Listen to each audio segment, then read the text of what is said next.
بسم الله الرحمن الرحيم الحمد لله رب العالمين والصلاة والسلام على أشرف المرسلين سيد الأولين والآخرين سيدنا وحبيبنا وشفيعنا ونبينا ومولانا محمد وعلى آله وصحبه أجمعين ورضي الله تبارك وتعالى عن قطب العارفين وإمام الصديقين مولانا أبو العباس أحمد بن محمد التجاني وخلفائه المهتدين وأهل طريقته الفائزين الرابحين وجميع المسلمين آمين يا رب العالمين أما بعد.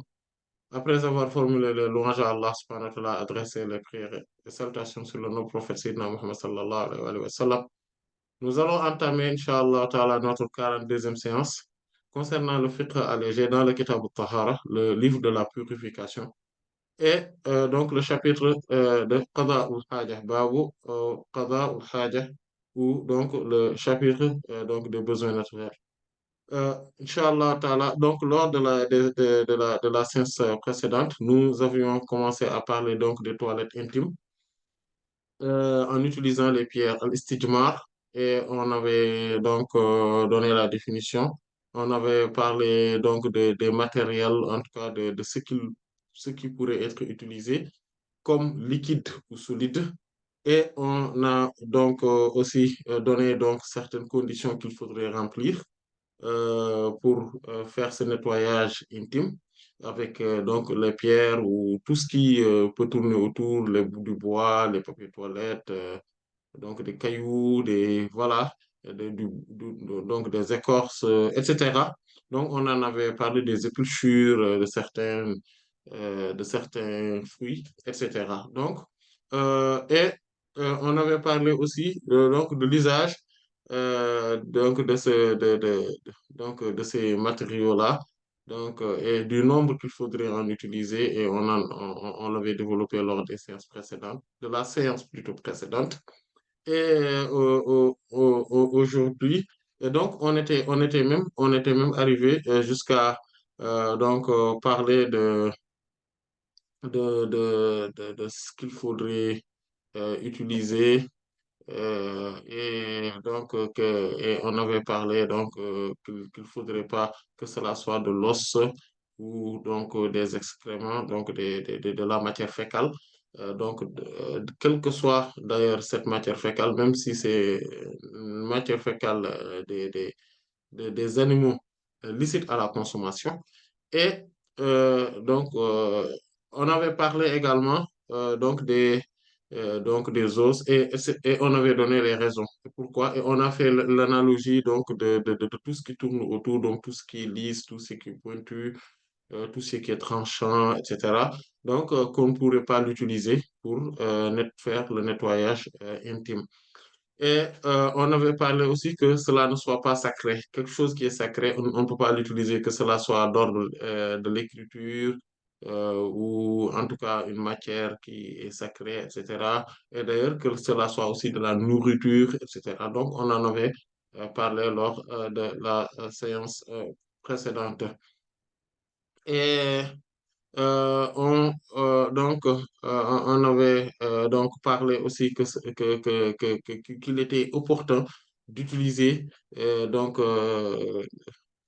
ce qu'on utilise, en tout cas qu'on l'utilise euh, de manière impaire, car il y a le hadith de Sayyidina Abu Hurairah radiyallahu ta'ala anhu qui est dans les deux sahih, où le prophète sallallahu alayhi wa sallam dit man tawadda'a falyastanthir wa man istajmara falyutir wa idha istayqaza ahadukum min nawmihi fala yaghmis yadahu fil ina'i hatta yaghsilaha thalathan fa innahu la yadri ayna batat yaduhu. Donc ce hadith-là, qui est dans les deux sahih donc de l'imam al-Bukhari et de l'imam Muslim alayhima rahmatu wa ridwanul mun'im, où le prophète sallallahu alayhi wa sallam dit quiconque fait les ablutions qu'il aspire de l'eau donc dans son nez, et wa man istajmara falyutir, celui qui fait le nettoyage intime avec des cailloux donc qu'il utilise en nombre impair.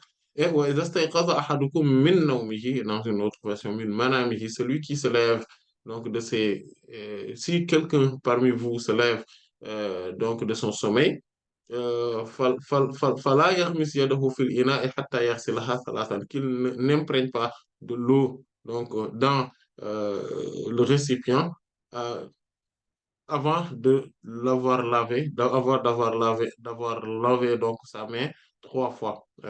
Hatta yaghsilaha thalathan. Il dit فإنه لا يدري أين باتت يده, parce qu'il ne sait pas où a passé la nuit, donc ses mains. Donc c'est ce hadith-là donc nous montre clairement qu'il faudrait utiliser quelque chose d'impair. Mais ça, ce n'est pas obligatoire, c'est juste préférable, comme nous l'avions souligné, notamment chez les Malikites et chez les Hanafites, rahmatullah al-Jami'a. Et il y a aussi le hadith de Sayyidina Jabir ibn Abdullah, radiallahu ta'ala anhuma, qui est dans le Sahih de l'imam Muslim, où le prophète sallallahu alayhi wa sallam dit إذا استجمر أحدكم فليوتر. Donc, celui qui si donc quelqu'un parmi vous fait le nettoyage intime, il dit فليوتر, qu'il fasse usage d'un nombre impair. Maintenant, on va parler donc d'une question importante. En fait, on a parlé donc du lavage, on a parlé donc du fait d'utiliser des cailloux. Et maintenant, si toutefois on a utilisé des cailloux, des papiers toilettes et que visiblement on se rend compte qu'il y a quand même quelque chose qui reste, en fait. D'ailleurs, le hadith de Sayyidina Abu Hurairah radiyallahu ta'ala anhu qu'on vient de voir a été interprété par certains imams, dont l'éminent imam Shafi'i radiyallahu ta'ala anhu, par le fait que on ne sait pas, personne ou l'un d'entre vous ne sait pas où a passé, ou bien فإنه لا يدري أين باتت يده. Donc, il ne sait pas où a passé la nuit, donc ses mains, c'est-à-dire que ses mains, où est-ce qu'ils ont passé la nuit. Donc, lui, il dit que, en fait, le prophète sallallahu alayhi wa sallam avait dit cette parole-là dans un contexte donc de la péninsule arabique, le Hijaz, où il y avait une chaleur intense et que souvent les gens, quand ils vont donc au sel, ils vont donc aux toilettes, ils utilisent des cailloux. Et quand ils utilisent des cailloux, il y aura très, très, très probablement donc quelque chose qui va rester parce que ça ne va pas le purifier totalement, enlever totalement la souillure.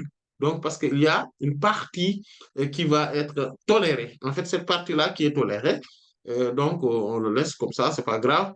Et donc, très probablement, ou en tout cas parfois, il peut y avoir cette probabilité-là.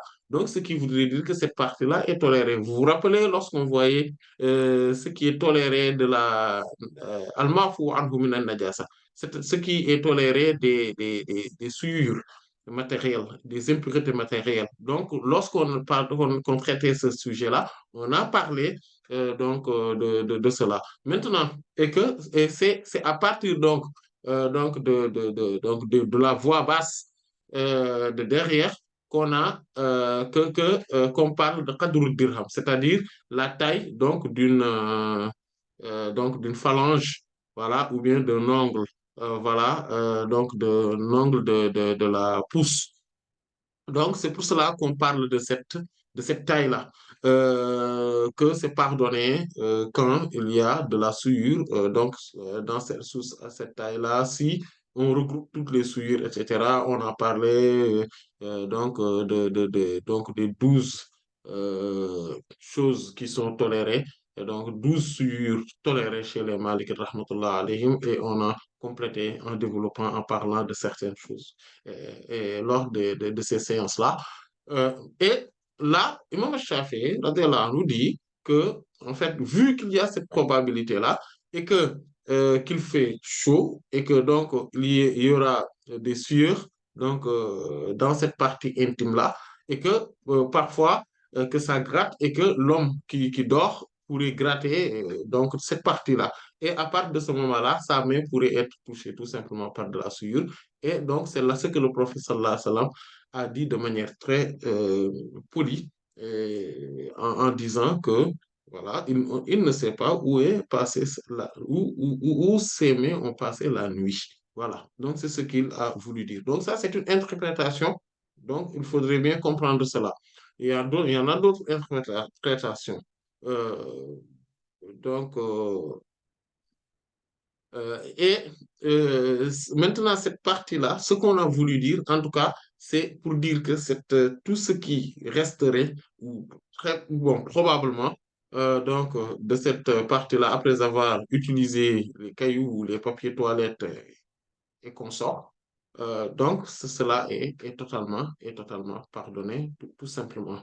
Pourquoi? Parce que c'est une rukhsa, c'est-à-dire c'est un allègement de la part de la législation, donc de la part du législateur, Allah subhanahu wa ta'ala, le prophète sallallahu alayhi wa sallam. Maintenant, euh, il faudrait qu'on se qu'on euh, il faudrait qu'on parle aussi de notre sujet, c'est que qu'est-ce qui est meilleur, l'usage de l'eau ou l'usage donc des papiers toilettes?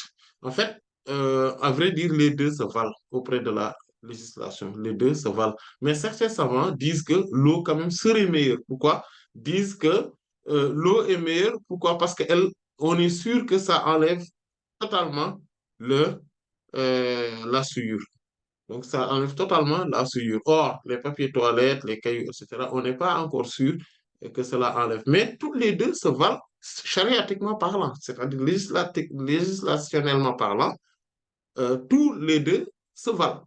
Et certains savants donc, disent également que ce qui est meilleur dans tout ça, c'est d'utiliser d'abord les cailloux, c'est-à-dire que les papiers toilettes, puis finir par l'eau.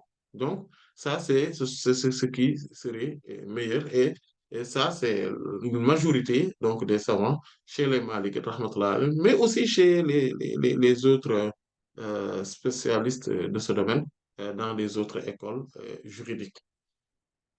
On va donc parler, Inch'Allah Ta'ala, donc de certaines, donc d'une question qui va nous donc renvoyer aussi au, à, à la manière dont, en fait, dont tout devrait se faire. C'est-à-dire, quand on fait les toilettes intimes, quand on va dans les toilettes, il y a des choses qu'il faudrait prendre en compte, en fait, il y a un comportement qu'il faudrait avoir. Afin pour que tout se passe, pour que tout se passe bien. Donc, donc les toilettes intimes, donc al-istinja, donc a une description, a des caractéristiques. Donc, ce qu'on pourrait intituler sifatul istinja ou sifatul istinja, donc les caractéristiques ou les attributs donc des toilettes intimes. Euh, c'est que il faudrait d'abord comprendre que est-ce que ce serait meilleur, je ne me rappelle plus si on a traité cette question ou pas, mais il faudrait comprendre que qu'on peut, si, je pense qu'on l'a traité, vous m'excuserez. En fait, on peut faire les toilettes intimes avant les ablutions et vice-versa, mais il est préférable quand même de faire les toilettes intimes avant de faire les ablutions. C'est-à-dire, quand quelqu'un va aux toilettes, avant de faire ses ablutions, il serait mieux quand même de nettoyer ses parties intimes. C'est ce que cela voudrait dire. On a traité donc ce sujet-là, je me rappelle, et par rapport aussi au tayammum, par rapport au ghusl, etc. Donc, on en avait parlé lors des séances précédentes. Walillahi alhamdu wal minna. Mais on va parler donc de certaines questions qui sont très importantes. C'est que quand on fait les toilettes intimes, il faudrait ne pas utiliser la main droite. C'est al-istinja bil yamin. Vous vous rappelez le hadith de Sayyidina Salman al-Farisi, radiallahu ta'ala anhu, qui est dans le Sahih de l'imam Muslim, où il dit, où le juif lui avait dit, Allamakum nabiyakum kulla shay'in hatta al-khira'a.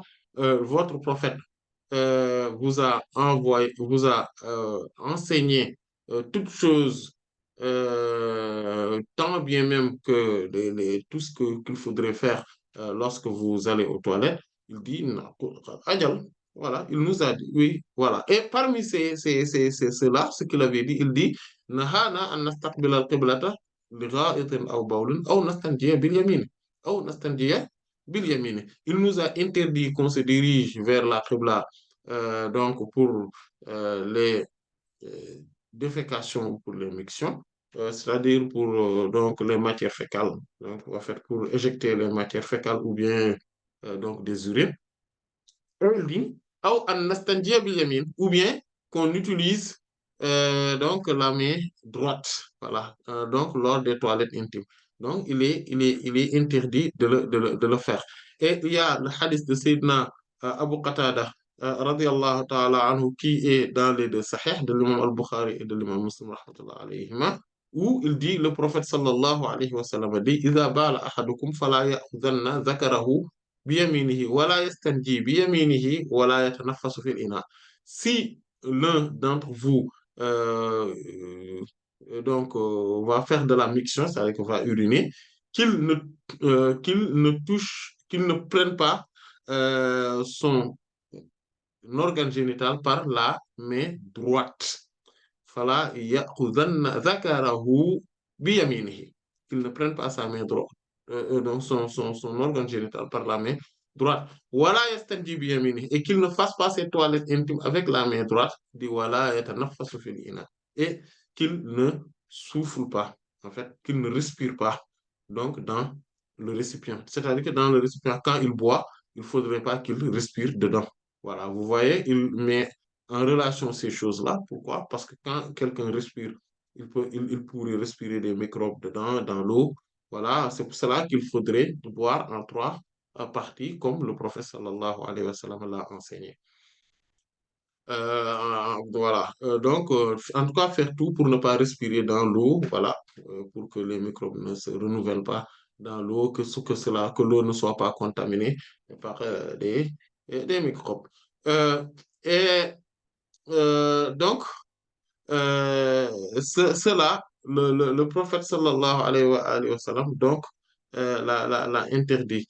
Cependant, il y en a, donc ce n'est pas quelque chose de haram, comme on dit, de totalement illicite, de formellement illicite, mais c'est que, comme le disent les malikites, mais aussi les autres mazhab, donc les hanafites, les shafi'ites, les hanbalites, rahmatullah alayhim, ils disent que c'est makruh. Voilà. Parce que tout simplement, c'est dans le chapitre, ou en tout cas dans un contexte de adab, donc de convenance, et donc de règles de bienséance à observer. Donc voilà, c'est tout. Et donc des bonnes manières, tout simplement, à observer.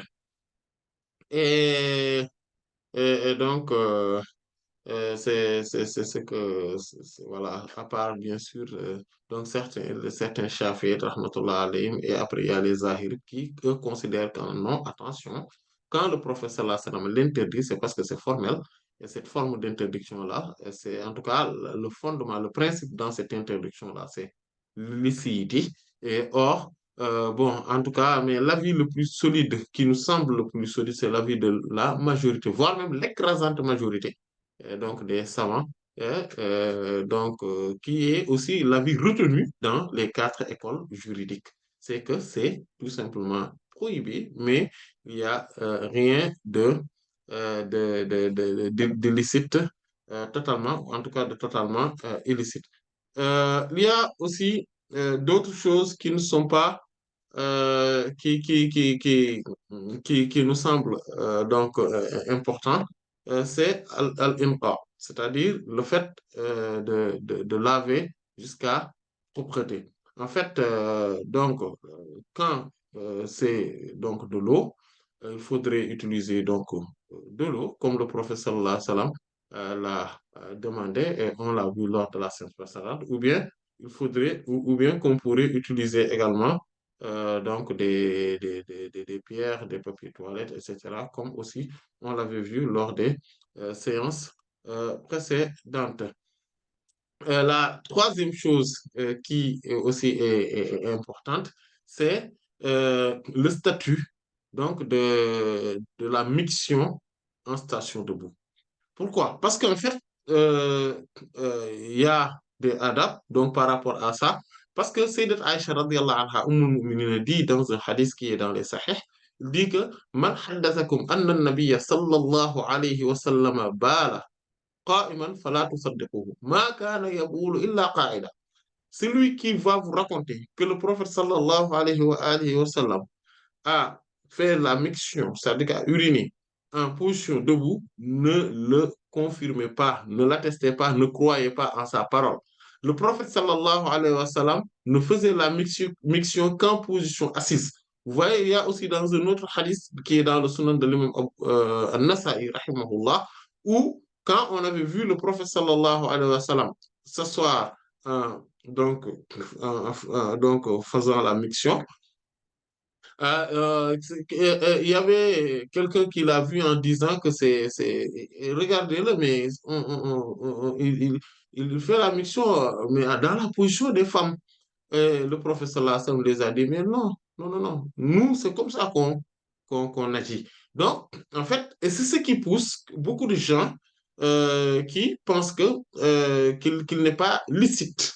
En tout cas, certains pensent qu'il n'est pas licite d'avoir une position, donc de faire la miction donc en une position debout. Or, c'est totalement licite. Et d'ailleurs, dans le Mudawana, dans de l'imam Sahn, rahimahullah, cela a été raconté que c'est licite. Et dans aussi le charh grand charh de l'imam Khalil, rahimahullah, fait par l'imam Al-Hattab, rahimahullah, ils disent que c'est licite. Et d'autres encore. Et c'est quelque chose qui est connu dans d'autres mazhabs aussi. Donc, notamment, c'est l'avis authentique chez les Hanbalites, rahmatullah alayhim, en fait, que c'est licite. Et ce qui le montre, c'est le hadith de Sayyidina Huzayfa ibn al-Yamani, radiyallahu ta'ala anhuma, qui est dans les deux sahih, de l'imam al-Bukhari et de l'imam Muslim, rahmatullah. Il dit que Sayyidina Huzayfa ibn al-Yamani, radiyallahu anhu, dit que Atan Nabiyyu sallallahu alayhi wa sallam subatata qawmin فبال قائما ثم دعا بماء فجئته بماء فيتوضا. Et il dit dans une autre version, Udunu, Udunu, hatta satartuhu. Il dit que le prophète sallallahu alayhi wa sallam donc est venu donc auprès donc donc des murs en tout cas donc de gens et il s'est mis debout et il a commencé à uriner en position debout. Fabala qa'iman. Puis il a donc demandé, donc il m'a dit, donc rapproche-toi. Donc je me suis rapproché pour que je puisse le couvrir de telle sorte que les gens ne vont pas le voir. Donc je lui ai tourné le dos, donc voilà, et donc le protéger de la vue des gens. Et il dit, puis il a demandé de l'eau. Voilà, donc il a demandé de l'eau. Je lui ai amené donc de l'eau et il a fait les ablutions. En fait, la question qui s'impose ici, c'est pourquoi Sayyidat Aïcha radiallahu anha donc avait fait une telle affirmation en disant que celui qui vous le dit ne le croyez pas, ne lui faites pas confiance. Parce que le prophète sallallahu alayhi wa sallam se mettait toujours en position assise lorsqu'il faisait la miction. En fait, il faudrait comprendre que cela montre tout simplement que le prophète sallallahu alayhi wa sallam le faisait donc habituellement. Donc, il le faisait habituellement dans cette position-là.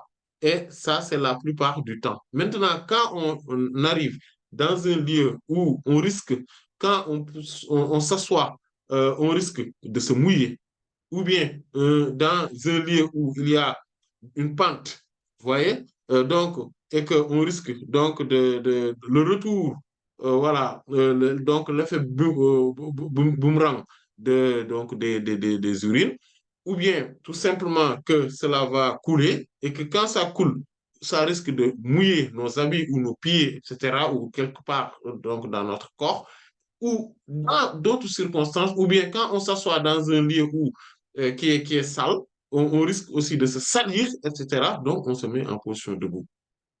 Même s'il n'y a pas ces risques-là, le fait de se mettre en position debout n'est pas du tout illicite et il n'y a rien qui l'interdit. Le professeur Lassam lui-même n'a jamais dit que c'est illicite, c'est interdit, qu'il y a telle punition par rapport à celui qui le fait. Donc, il n'y a rien de cela. Et donc, tout simplement, il faudrait regarder les choses. Comme par exemple, dans les toilettes turques, les chaises turques plutôt, Donc, la position assise est meilleure. Mais les chaises anglaises, pour un homme, la position debout serait meilleure. Tout simplement, même si la position assise est bien évidemment possible, hein. Voilà. Donc, c'est ce c'est ce qu'il convient donc de comprendre. Il y a des choses, par contre, que les gens souvent parlent quand on parle d'al-istibra. Al-istibra, c'est quoi? Donc, dans le jargon technique des fuqaha, donc des juristes, il y a deux termes qu'on parle de istibra. Donc, le premier terme, c'est celui-ci. C'est celui qui nous concerne ici. C'est quand on va aux toilettes, qu'on fasse le tout pour, en tout cas, que tout ce qui est à libérer soit libéré. Voilà, tout ce qui est, quand ce sont des urines, que cela soit, que l'on s'assure que c'est totalement libéré. Et quand c'est aussi donc des matières fécales qu'on s'assure aussi que tout a été libéré. Et donc, surtout pour les hommes, surtout pour les hommes. Et dans ce cas de figure-là, euh, donc ça, c'est ce qu'on appelle al-istibra. Il y a l'autre terme, al-istibra, c'est pour quand même dans certaines conditions, une femme qui devrait se marier, ou bien en tout cas, voilà, ou donc qu'on s'assure qu'elle n'est pas qu'elle n'est pas enceinte. Voilà. Et donc, ça, c'est ce qu'on a. Donc, le temps qu'il va rester de voir ses règles et donc de se purifier, etc. Donc, c'est ce qu'on appelle al-istibra. Mais ça, c'est pour certains types. Donc, c'est dans certains cas de figure que cela se fait, qui est différent quand même de la haïda, donc du délai qu'on observe quand il y a de la répudiation, plus, en tout cas, ou plus un divorce, voilà, donc pour utiliser un terme plus léger et plus convenable. Euh, le, donc, et ce qui fait que quand on parle d'al-istibra, beaucoup parmi les fuqaha, rahmatullah alayhim, mettent des choses qui, en réalité, n'existent pas dans la loi. En fait, certains plutôt, parmi les fuqaha. En fait, c'est comme par exemple le fait de presser, comme par exemple ce qu'on appelle un natr, c'est-à-dire que le fait de presser l'organe génital, de l'étirer, voilà, ça n'existe pas dans, dans la loi. Il n'y a rien qui le prouve. Et d'ailleurs, il y a non seulement qu'il n'y a rien qui le prouve, mais aussi il y a, il y a que des méfaits dedans. En fait, parce que cela fait que les veines vont être tendres, vont être légers, c'est-à-dire qu'il y aura donc des problèmes dans les veines, de telle sorte qu'il y aura de l'incontinence. Cela peut provoquer l'incontinence à un moment donné. Ou bien, aussi, cela ramène aussi ce qu'on appelle les troubles obsessionnels, les waswas. Donc, donc c'est quelque chose qui est au contraire fortement déconseillé. Il n'y a rien qui le prouve. Le professeur Sam ne l'a jamais enseigné. Et beaucoup de gens, beaucoup, ils pensent que oui, il faut le faire, etc. Oui, il faut se respirer, retirer encore le souffle, respirer encore tout ça. En fait, ça, on n'en a pas besoin réellement. Maintenant, il faudrait comprendre que les gens sont visiblement différents. Donc, il y en a qui, surtout quand on vieillit, voilà, donc on a besoin de marcher, revenir, en fait, d'aller aux toilettes et donc de marcher, revenir, ou en tout cas de beaucoup souffler, inspirer, expirer encore, inspirer, expirer, et donc pour pouvoir se soulager totalement. Mais attention, ça, ce ne sont pas des choses à provoquer. C'est extrêmement important parce que quelqu'un qui se dit que oui, il faudrait cela, oui, aller aux toilettes, rester là-bas une minute seulement et finir, tout ça, c'est pas bien. Celui qui le dit, il a dit faux. Il n'a pas dit vrai. Parce que tout simplement, il n'y a rien dans l'enseignement prophétique, sallallahu alayhi wa sallam, ni de ses honorables compagnons qui le prouvent. En réalité, c'est juste adapté à une certaine catégorie de personnes qui, eux, ressentent ce besoin-là.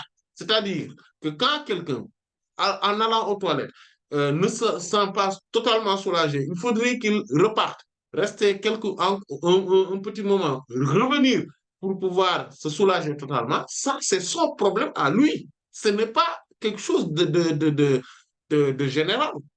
Et euh, quand quelqu'un va aux toilettes, donc il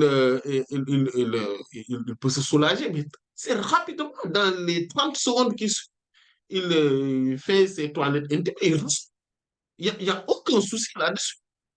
Il n'y a aucun souci là-dessus. Et il n'a pas besoin, donc, d'agiter l'organe génital, il n'a pas besoin de la presser, de l'étirer. Tout ça, ce sont des choses qui sont innovées, qui n'ont aucune base juridique. Aucune. C'est extrêmement important de le comprendre. Maintenant, la personne qui a besoin de cela, bien sûr qu'il le fasse. Maintenant, le fait de dire que oui, il faut soulever le pied gauche, mais s'appuyer sur le pied droit, tout ça pour faciliter la défécation ou bien tout simplement la mixture, etc. Tout cela, ce sont des choses, ce sont des techniques développées, mais en réalité, qui, qui, qui, qui, qui, qui, qui ne proviennent que des expériences personnelles, hein, mais pas d'une réalité englobante par rapport à tout le monde. Ça aussi, il faudrait qu'on le comprenne. Il faudrait différencier ce qui provient donc d'expériences individuelles et ce qui provient donc de la législation et quelque chose qui est général. Voilà. Et donc, il y en a qui, quand ils vont aux toilettes, dans les 30 secondes, ils ont fini, ils n'ont aucun souci. Il y en a qui, eux, ont besoin donc d'inspirer, d'expirer. Il y en a d'autres qui ont même besoin de faire des pas, revenir, aller, revenir, etc. Revenir. Donc, ces types de personnes-là, il faudrait que la personne concernée sache, lui, elle plutôt, quelle est, dans quelle catégorie elle peut se positionner.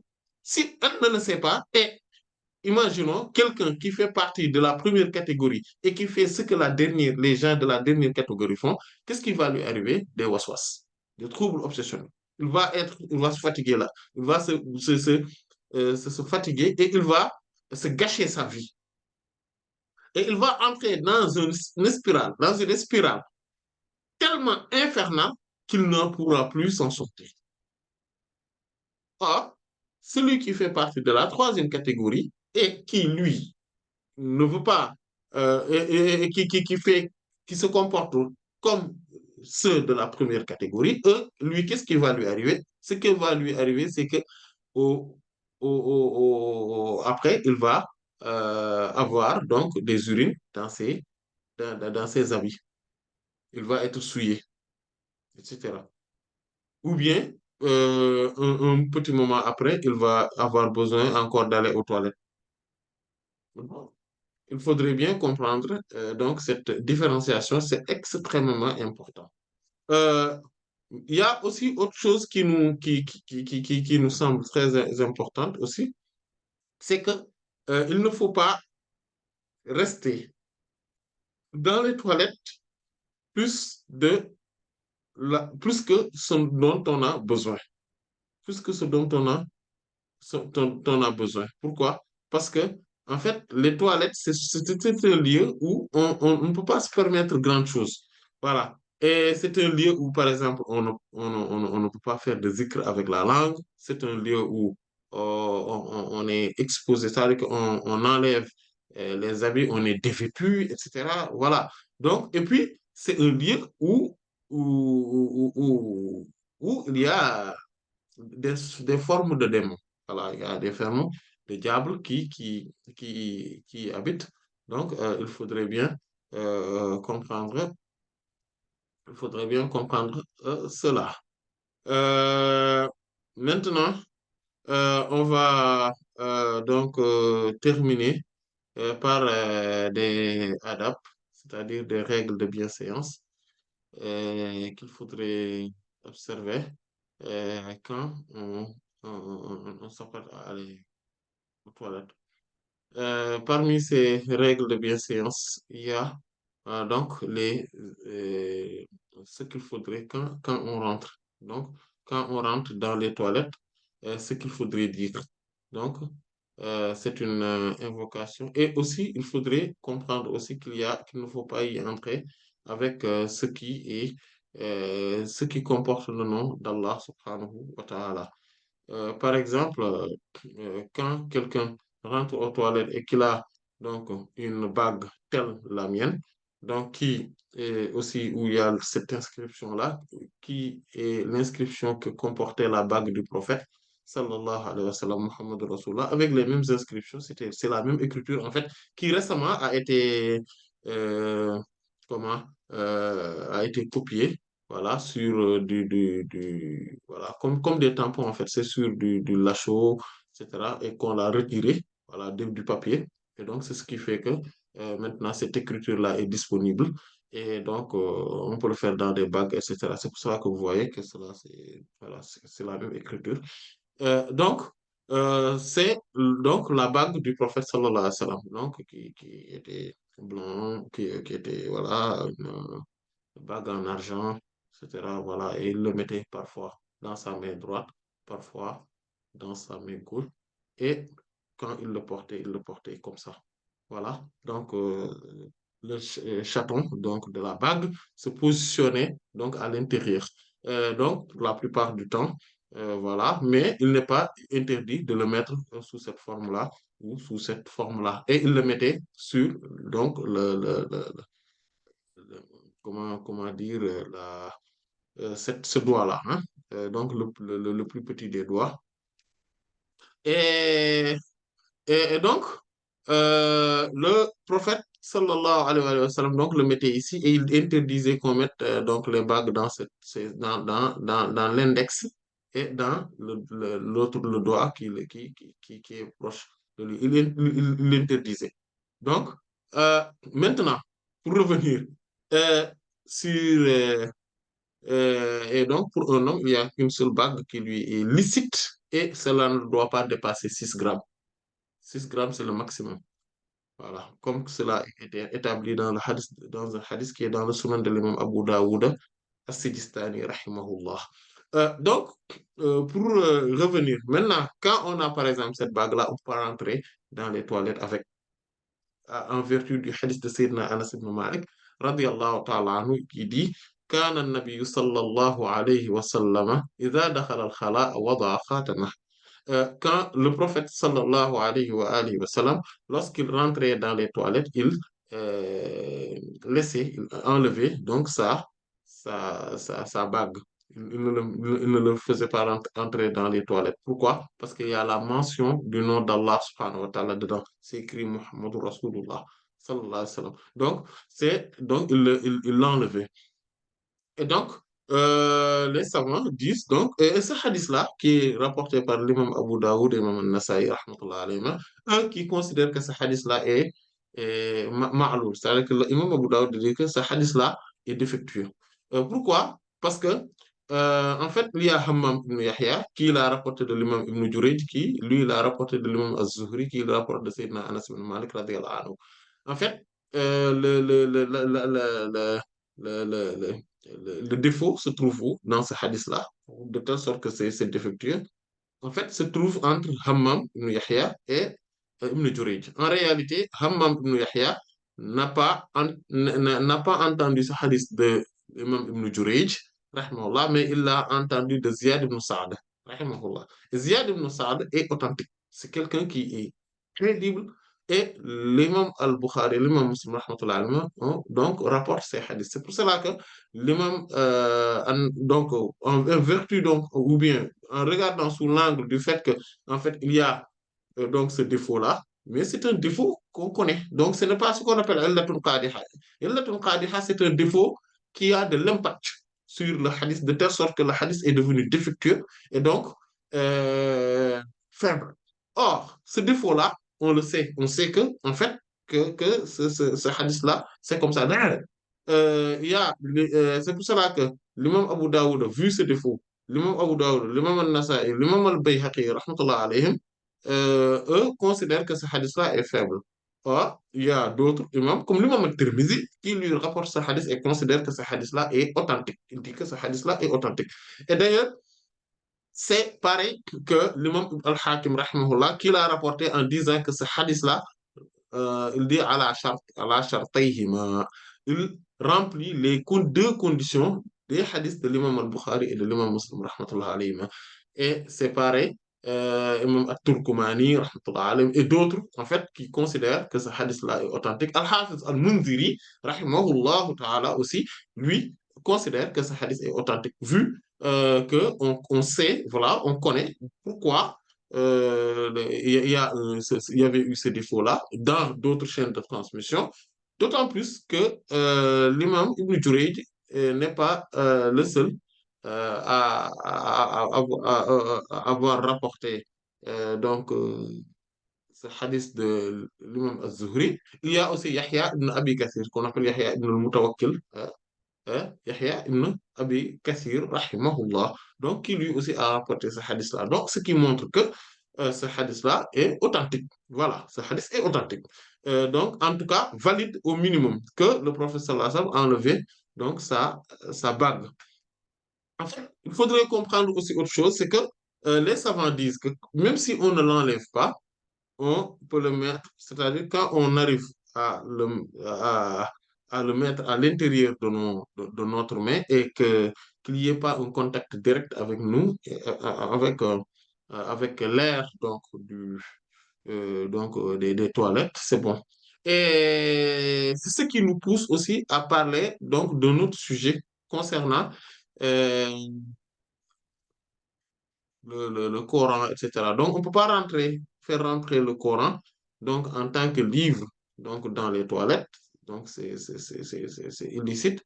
Et on ne peut pas aussi y faire rentrer donc, tout ce qui comporte le nom d'Allah, subhanahu wa ta'ala, tout ce qui est une parole sacrée, religieuse, etc. Cependant, quand on a on a donc un téléphone, par exemple, un téléphone, donc un smartphone, où il y a une application du Coran dedans, si c'est fermé, parce que si le Coran, par exemple, on donne un autre exemple avant de parler des smartphones, si le Coran est dans un sac, par exemple, dans un sac qui est fermé, ce problème-là, il y aura plus ce problème-là. Et donc, on peut prendre donc un sac. Quand on a un sac, une valise, etc., il y a un Coran dedans, mais la valise, elle est fermée. Il y a d'autres bagages, bien sûr, dedans, etc. Donc, cela n'est pas un problème en soi. C'est pareil pour les smartphones. Quand il y a l'application du Coran et que cette application-là n'est pas ouverte ou bien est fermée, donc on peut faire rentrer notre smartphone donc, dans les toilettes. Mais quand ces applications-là sont ouvertes et que quand le téléphone s'allume, et voilà, on voit directement que donc c'est ce Coran-là, donc cela devient quelque chose d'illicite. Ça, c'est une forme de début par rapport à ces adabs-là. Inch'Allah, ta'ala, le restant des adabs, on les verra lors de la séance à venir. Ce sera notre dernière séance concernant ce chapitre. Allah, on sait davantage. Wallahu ta'ala alam. Wa sallallahu ala sayyidina Muhammadin wa ala alihi wa sahbihi ajma'in. Subhana rabbika rabbil izzati amma yasifun wa salamun ala al-mursalin walhamdulillahi rabbil alamin. Assalamu alaikum wa rahmatullah. La question était de savoir si le fait de se couvrir la tête en rentrant dans les toilettes faisait partie des adab. Enfin bon, certains hadiths dont je ne connais pas l'authenticité, que j'ai eu à lire, donc je voulais savoir si c'était légiféré. En fait, il faudrait comprendre que tout ça, le fait de se couvrir la tête ou le fait de se... bon, il y a effectivement un hadith, oui, ou même deux hadiths qui en parlent, mais ce n'est pas un adab euh, comment, isolé. En fait, ce n'est pas un adab isolé. Cela rentre tout simplement dans l'adab du fait qu'il faudrait se couvrir le corps. En fait, qu'il ne faudrait pas se dévêtir totalement si on a la possibilité. Mais effectivement, et d'ailleurs, effectivement, il y a des hadiths qui en parlent. euh, et, et certains, oui, le mettent parmi les adab, donc de donc donc des Toilette. donc Ouais. des toilettes, voilà, Mhm. donc de quand on rentre dans les toilettes. Mais ce n'est pas quelque chose de légiféré. En fait, c'est juste un adab, c'est-à-dire une règle de bienséance, Mhm. donc des convenances tout simplement. Euh, voilà. Mais cela ne fait pas partie de ce que, par exemple, les fuqaha énumèrent obligatoirement. Et ce n'est pas aussi quelque chose dont, en fait, qui est généralisé. Voilà. C'est juste que le prophète sallallahu alayhi wa sallam le faisait parfois. Voilà. Mhm. Mais ce n'est pas quelque chose qui a été une légifération. Parce que le prophète sallallahu alayhi wa sallam, il portait quelque chose dans la tête. Il portait donc des amamas, etc. Donc, c'est Mhm. juste à cause de ça. Et wallahu ta'ala alam. جزاك الله خيرا. Bien. S'il n'y a pas d'autres questions, on peut s'en tenir là. Allah, c'est davantage. Wallahu ta'ala alam wa sallallahu ala sayyidina Muhammadin wa ala alihi wa sahbihi ajma'in. Subhana rabbika rabbil izzati amma yasifun wa salamun ala al mursalin. Alhamdulillahi rabbil alamin.